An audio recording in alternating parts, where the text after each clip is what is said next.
ይህ ኮሬ አይደለም። ከገባሽማ ፍቅር ነው። ግን እኮ ናሆሜ ኑርዬ፣ በቃ ፍቅርን እንሞክረው።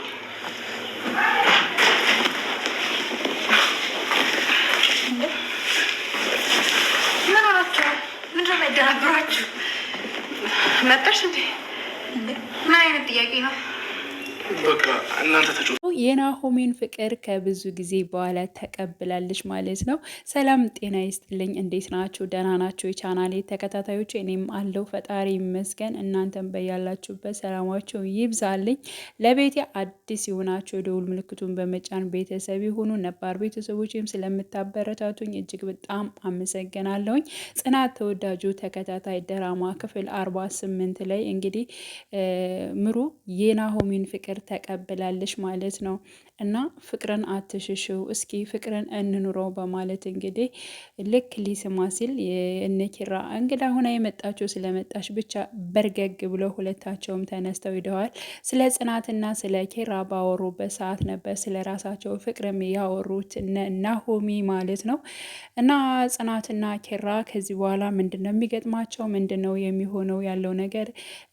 ጽናት ለምንድነው የማትናገረው? ለምን ዝም አለች? ለምንስ የራሷን ደስታ አሳልፋ ልሰጥ ቻለች? የሚሉ በጣም ብዙ የኮሜንት እንትኖች አሉ ማለት ነው። እኔ በዛሬው ፓርት ላይ ጽናት በጣም እንትን ብላኛለች ምናምን የሚሉም አሉ።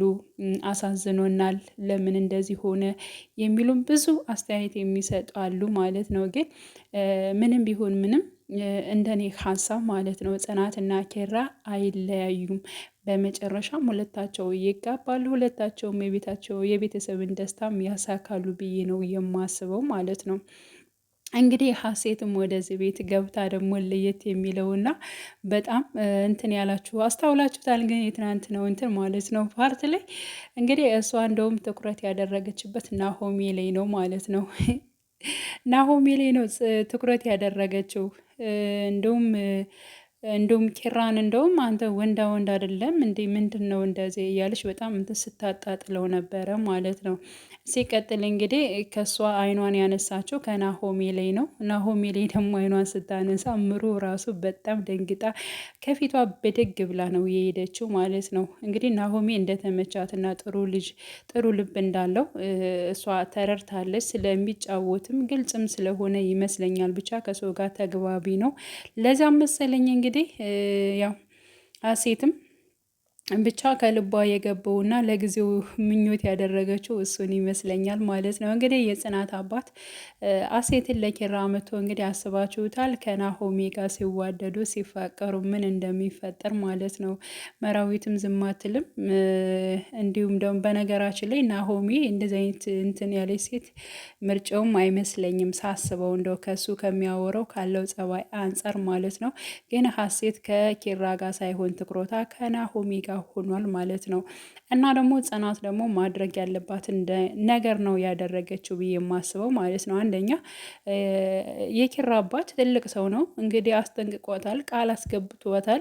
ስለዚህ ያላት አማራጭ ደግሞ እንደዛ ነው። ለምንድነው ኪራን እንደዚያ የተናገረችው የሚሉ በጣም ብዙዎች አሉ ማለት ነው። በቃ ማድረግ ስላለባት ነው፣ ከሷ እንዲርቅ ማድረግ ስላለባት ነው ያን ነገር ያደረገችው። እንደዚያ ካልተናገረችው፣ እንደዚያ እንትን ካላለችው አሁንም ይቀርባታል ማለት ነው። ስለዚህ እሷ ደግሞ ከእሷ እንዲርቅና የራሱን ነገር ቤተሰብ ያቀደለትን ቤተሰብ ያሰበለትን ነገር እንዲያደርግ ነው የምትፈልገው ማለት ነው። እና ለዛ ነው የሚያስቀይም ነገሮችን እና ያልሆኑ ቃላቶችን ስትናገር የነበረው። በጥፊ መቷት እንኳን ምንም አላዘነችም ማለት ነው። በቃ እንደዚህ ማድረግ ስላለብኝ ነው ይቅርታ አድርግልኝ ኪራ እያለች በጣም እንትን ስትል ነበር ማለት ነው። እና በጽናትም አትፍረዱ ብዬ ነው የማስበው ማለት ነው። እና ያሉ ነገሮችን እንግዲህ ወደፊት አብረን ሁላችንም የምናይ ይሆናል።